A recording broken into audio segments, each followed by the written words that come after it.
हरिओम नारायण। मैं आचार्य डॉक्टर सुशांत राज। आज हम ऐसे रहस्यमय स्टोन के बारे में बात करना चाहते हैं जिसकी जानकारी मुझे लगता नहीं कि बहुत अधिक लोगों को है। और वो रहस्यमय रत्न क्या है? वो है कैट्स-आई, जिसे हम लहसुनिया कहते हैं। ज्योतिष में जो लहसुनिया एक रहस्यमय और अप्रत्याशी ग्रह केतु का प्रतिनिधित्व करने वाला रत्न है। केतु को जो है वो मोक्ष, अध्यात्म, अचानक होने वाली जो घटनाएं, नेगेटिव हो या पॉजिटिव हो, और गुप्त ज्ञान का भी कारक माना जाता है। लहसुनिया जो है अचानक लाभ देता है, मोक्ष और आध्यात्मिक उन्नति का कारक है, जिसे हम अंग्रेजी में जो कैट्स-आई कहते हैं। ये छाया ग्रह केतु का रत्न है। ये रत्न केतु की ऊर्जा को जो है संतुलित और पॉजिटिव करने का काम करता है। केतु को जो है अध्यात्म, वैराग्य, गहन शोध और अतीत के कर्मों, जिसे हम पास्ट ऑफ कर्मा कहते हैं, उसका कारक भी मानते हैं। इस रत्न को जो है धारण करने का मूल उद्देश्य क्या है? कोर ऑफ ऑब्जेक्टिव, जीवन में अचानक होने वाली बाधाओं से रक्षा करना, आध्यात्मिक जो है जागृति लाना और गुप्त शत्रुओं से बचाव करना है। लहसुनिया धारण करने का विशेष लाभ जो है की ऑफ बेनिफिट ऑफ वेयरिंग कैट्स-आई। लहसुनिया आपके जीवन में इन क्षेत्रों में पॉजिटिविटी और सुरक्षा लाता है। अचानक लाभ और धन भी देता है। ये रत्न जो है अप्रत्याशित रूप से जो है सडनली धन लाभ कराता है।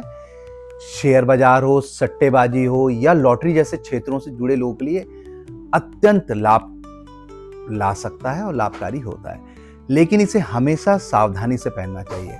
सुरक्षा और गुप्त शत्रु, लहसुनिया बुरी नजर हो, कई लोग उसको बोलते हैं ब्लैक मैजिक बोलते हैं, शत्रुओं की जो है कई साजिशें होती है, उसमें आपको जो है सुरक्षा प्रदान करता है। ये आपके आसपास एक जो है प्रोटेक्टिव शील्ड का काम करता है और स्वास्थ्य और रोग निवारण भी करता है। ये रत्न उन बीमारियों के लिए विशेष रूप से जो है लाभ देता है जिसमें जो है डायग्नोस करना मुश्किल हो जाता है या बहुत लंबे समय से चली आ रही नर्वस सिस्टम की बीमारी जैसे, और कई बार कैंसर जैसी गंभीर बीमारियों में भी जो है ये सहायक माना जाता है। और आध्यात्मिक उन्नति, ये मोक्ष, वैराग्य, जैसे मेडिटेशन में जो रुचि बढ़ाता है, गहन शोध, डीप रिसर्च में जाना जाते हैं आप, या गूढ़ विषयों के अध्ययन करने में मदद करता है। और बिजनेस में जो है वो स्टेबिलिटी लाता है। अचानक आने वाली जो व्यापारिक समस्याओं को भी जो है हल करने में सहायक रहता है। अब इस जानकारी के साथ ज्योतिष के नियम भी है कि किसे पहनना चाहिए और किसे नहीं, जो हम बोलते हैं ना astrological rules, who should and should not wear. तो लहसुनिया धारण करने से पहले कुंडली का विश्लेषण अनिवार्य है। आपकी लगन में कुंडली में जो है केतु किस स्थिति में निर्भर है, किसे पहनना चाहिए जो शुभ हो।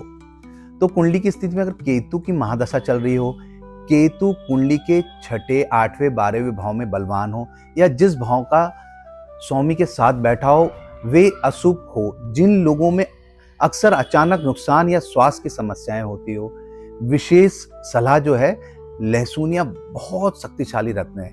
इसे हमेशा किसी विशेषज्ञ जो ज्योतिष की सलाह के बाद ही धारण करना चाहिए। किसे नहीं पहनना चाहिए और अशुभ हो सकता है, इसके लिए सावधानी बरतें।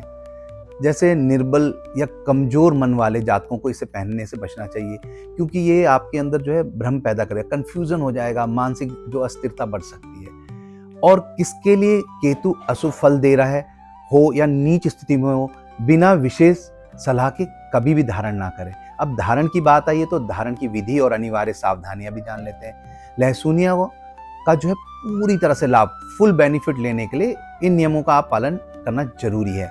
जैसे धातु, उंगली, इसमें चांदी या अष्ट धातु की अंगूठी में मंगलवार या शनिवार की शाम को मध्यमा मतलब मिडिल फिंगर में जो है आपको धारण करना चाहिए। वजन और क्वालिटी, तो रत्न कम से कम 5.25 रत्ती या उससे अधिक का होना चाहिए। लहसुनिया में दिखने वाली जो दूधिया पट्टी होती है, मिल्क बैंड, आपने देखा बीच में लाइन होती है, स्पष्ट और सीधी होनी चाहिए। अब प्राण प्रतिष्ठा, तो प्राण प्रतिष्ठा जैसे आप मोबाइल को चार्ज करते हैं बिना चार्ज किए, चाहे वो 50 रुपए का मोबाइल हो या 50 लाख का हो, काम नहीं करेगा। ऐसे ही जो है प्राण प्रतिष्ठा रिचार्ज करना पड़ता है, चार्ज नहीं करेंगे तो लाभ नहीं है। तो धारण करने से पहले से गंगा जल और कच्चे दूध से जो है प्यूरिफाई कर लें और केतु के मंत्रों से इसकी प्राण प्रतिष्ठा कर लें। अगर आप स्वयं कर रहे हैं तो मंत्र उच्चारण करने में अगर प्रॉब्लम आ रही है तो मैंने अपनी जो है इस साइट में आपको हर तरह के मंत्र दे रखे हैं 9 के 9 ग्रहों की, तो आप इसमें से भी आप वो सुनकर भी आप धारण कर सकते हैं। अब इसका अशुभ कॉम्बिनेशन देखते हैं कि लहसुनिया जो केतु के साथ मोती जो चंद्रमा का है, माणिक सूर्य का, या मूंगा जो है मंगल को एक साथ पहनने से बचना चाहिए, क्योंकि केतु का इन ग्रहों के साथ मेल अच्छा नहीं माना जाता है और पोटेंशियल साइड इफेक्ट्स भी है। यदि लहसुनिया किसी व्यक्ति को सूट नहीं करता है तो ये भ्रम, अत्यधिक बेचैनी, दुर्घटनाएं, आर्थिक नुकसान या मानसिक और नर्वस सिस्टम से जुड़ी गंभीर समस्याएं भी जो आपको हो सकती हैं। तो इसी जानकारी के साथ जो है अब अगले सप्ताह पुनः आपको एक और बार फिर भेंट करता हूं। हरि ओम नारायण।